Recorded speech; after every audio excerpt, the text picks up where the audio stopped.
জাতকের আর একটি গল্প নিয়ে আজকে হাজির হয়েছে। আজকে তোমাদের শোনাবো গৌতম বুদ্ধ যখন শকুন হয়ে জন্মগ্রহণ করেছিলেন সেই সময় তিনি পিতামাতার প্রতি কীরূপ আচরণ করা উচিত তা নিয়ে একটি গল্প তিনি শুনিয়েছিলেন। তো সেই জাতকের সেই গল্পটি আজকে শোনাচ্ছে। তো গল্পটিতে কি দেখা যাচ্ছে না, বারাণসীতে যখন রাজা ব্রহ্মদত্ত ছিলেন সে সময় বোধিসত্ত্ব গৌতম বুদ্ধ তিনি শকুন হয়ে জন্মগ্রহণ করেছিলেন। বড় হওয়ার পর তিনি বুড়ো মা বাবার দেখাশোনা করতেন। এক পর্বতের ওপর শকুনদের নির্জন গুহায় তারা থাকতেন। বারাণসী শ্মশান থেকে মৃত গরুর মাংস এনে মা বাবাকে তিনি খাওয়াতেন। সেই শ্মশানের এক ব্যাধ মাঝে মাঝে শকুন ধরার জন্য ফাঁদ পেতে রাখত।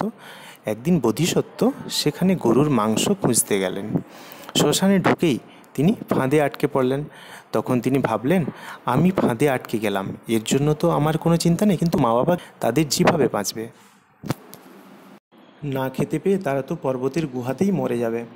এরূপ চিন্তা করার পর বিলাপ করতে থাকেন তিনি, নিষ্ঠুর ব্যাধের ফাঁদে আমি আটকে পড়েছি, আমার আর উদ্ধার পাওয়ার কোনো আশা নেই, কিন্তু আমার বুড়ো মা বাবা কী হবে, তাদের দুর্দশা কে ঘোচাবে? এইভাবে তিনি বিলাপ করতে থাকলে ব্যাধ সেই বিলাপ শুনতে পান এবং ব্যাধ জিজ্ঞেস করেন, ভারী অদ্ভুত ব্যাপার, এইভাবে মানুষের মতো কথা বলতে এর আগে তো কোনো শকুনকে আমি শুনিনি।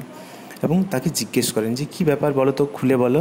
তখন তিনি বলেন, আমার বৃদ্ধ মা বাবা রয়েছে, আমি তাদের ভরণ পোষণ করি, কিন্তু এখন আমি তোমার ফাঁদে বন্দী হয়ে পড়েছি, কে এখন তাদের দেখাশোনা করবে?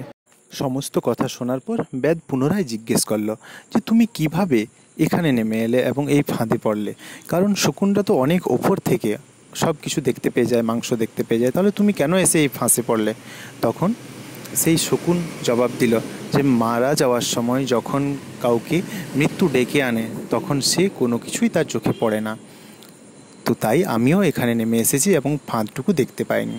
তো এই সমস্ত কথা শোনার পর ব্যাধের মনে দয়া হলো এবং সে বলল যে ঠিক আছে, আমি তোমাকে মুক্ত করে দিচ্ছি, তুমি যাও, তোমার বাবা মায়ের দেখাশোনা করো, বৃদ্ধ বাবা মাকে তুমি বাঁচিয়ে রাখো। এই কথা শুনে শকুনটি অনেক আনন্দিত হলো এবং সেও আশীর্বাদ করলো ব্যাধকে যে তোমারও ভবিষ্যৎ অনেক উজ্জ্বল হবে, তুমিও অনেক ভালো থাকবে, কারণ তুমি আমার বৃদ্ধ মা বাবাকে বাঁচিয়ে রাখতে আমাকে সাহায্য করেছ। তো এই কথা বলে সে গরুর মাংস নিয়ে পুনরায় তার বাবা এবং মায়ের কাছে শকুনটি উড়ে গেল। তো এই গল্প আমাদের একটা জিনিসই প্রমাণ দেয়, এই গল্পের নীতিকথা বলতে আমরা সেটাকেই বুঝবো যে যে কোনো বিপদ থেকে মানুষ রক্ষা পেতে পারে তার বাবা মায়ের যদি আশীর্বাদ থাকে। কোনো সন্তান যদি তার বাবা মাকে সেবা করে, বাবা মাকে ভালোবাসে, তাহলে সে সমস্ত বিপদ থেকে রক্ষা পেতে পারে। গৌতম বুদ্ধের এই নীতি, এই আদর্শ এই গল্পের মধ্য দিয়ে প্রকাশ পাচ্ছে। তো গল্পটি ভালো লাগে অবশ্যই একটা লাইক চাইবো এবং কমেন্ট করে জানিও যে এই রকম জাতকের গল্পের সিরিজ আমি চালাবো কি না। আর সবশেষে একটাই কথা, চ্যানেলটিকে সাবস্ক্রাইব করে কাছে থেকো। ধন্যবাদ।